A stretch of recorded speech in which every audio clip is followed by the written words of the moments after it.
جو آپ انہیل کرتے ہیں، جو آپ پانی کے ساتھ پی لیتے ہیں، یا خدا نہ خواستہ آپ ایسی فیکٹری میں کام کرتے ہیں جہاں سلیکا اڑتی ہے، سیمنٹ فیکٹریاں، جہاں ایسی فیکٹریاں جہاں اسموک بہت زیادہ ہوتا ہے، وہاں پر دیکھا گیا ہے کہ ان لوگوں میں یہ ارتھرائٹس کی پرابلم بہت زیادہ دیکھنے میں آتی ہے. یہ کیمیکلز جا کر انفلیمیشن کوز کرتے ہیں جوڑوں میں، اور یہ پھر تمام پرابلمز کریٹ ہونا شروع ہو جاتے ہیں. چھٹا اور سب سے ہی زیادہ امپورٹنٹ سٹیپ ہے اوبیسٹی، موٹاپا. اگر آپ موٹے ہیں، پہلے سے موٹے ہیں، آپ کو بچپن سے موٹاپا ہے یا ینگ ایج سے ہے، تو اس وقت سے آپ کو اپنے اوپر کنٹرول کرنا چاہیے، اپنے ویٹ کے اوپر. کیونکہ ارتھرائٹس کے پیشنٹس کو اگر موٹاپے کا پرابلم بھی ہے تو آپ یوں سمجھیں کہ یہ پرابلم دگنا ہو جاتا ہے. موٹاپے کے ساتھ جیسے جیسے ان جوڑوں کے اوپر آپ وزن ڈالتے ہیں اور آپ کا جسم کا پورا وزن ان جوڑوں پہ پڑتا ہے، چاہے وہ شولڈرز ہیں، چاہے وہ نی ہے، چاہے وہ آپ کی بیک ہے، تو پرابلمز میں گھرے ہوئے لوگوں کو اس سے نکلنے میں بہت ہی دقت کا سامنا کرنا پڑتا ہے. لہٰذا آپ نے اپنے وزن کو کنٹرول رکھنا ہے، کیونکہ 30، 40، 45 کے بعد خواتین میں خاص طور پر اور مردوں میں بھی آج کل بہت ہے یہ پرابلم، کیونکہ موٹاپا پھر اس کو بڑھا دیتا ہے. آپ واک نہیں کر پائیں گے، آپ وہ چیزیں نہیں کھا پائیں گے بیکاز آپ کو موٹاپا بھی ہے. تو اگر پہلے سے آپ اپنے موٹاپے پہ کنٹرول کریں گے تو آپ ارتھرائٹس سے بچ سکتے ہیں.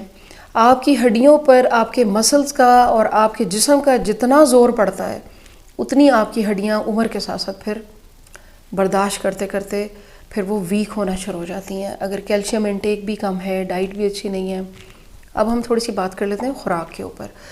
خوراک میں اس کے جو آپ نے مطلب اس کے جو ٹریٹمنٹ کی طرف آنا ہے نا، ٹریٹمنٹ آپ نے اس کے اس طرح کرنا ہے کہ ایک تو فوڈ ہو گئی، دوسرا آپ کا ریکریشن ہو گئی، تیسری آ جاتی ہے آپ کی لائف سٹائل. اگر آپ کا کوئی ایسا غلط لائف سٹائل ہے، آپ کے بیٹھنے کا، اٹھنے کا، سونے کا، آپ کا میٹرس، آپ کے آفس کی چیئر، یہ سب چیزیں آپ کو بدلنی پڑتی ہیں. اور دوسرے لاسٹ میں آ جاتا ہے آپ کا سوچ وچار، آپ کے تھنکنگ، آپ کا پازیٹیو تھنکنگ اس پہ بہت اثر انداز ہوتی ہے. خوراک میں آپ نے وائٹامن اے، سی، ای کا استعمال کرنا ہے. سیلینیم اس میں بہت اچھا رہتا ہے ارتھرائٹس اور دونوں طرح کے ارتھرائٹس میں. اور آپ نے خوراک میں فزی ڈرنکس، کاربونیٹڈ ڈرنکس، کافی، چاکلیٹس، یہ چیزیں نہیں لینی.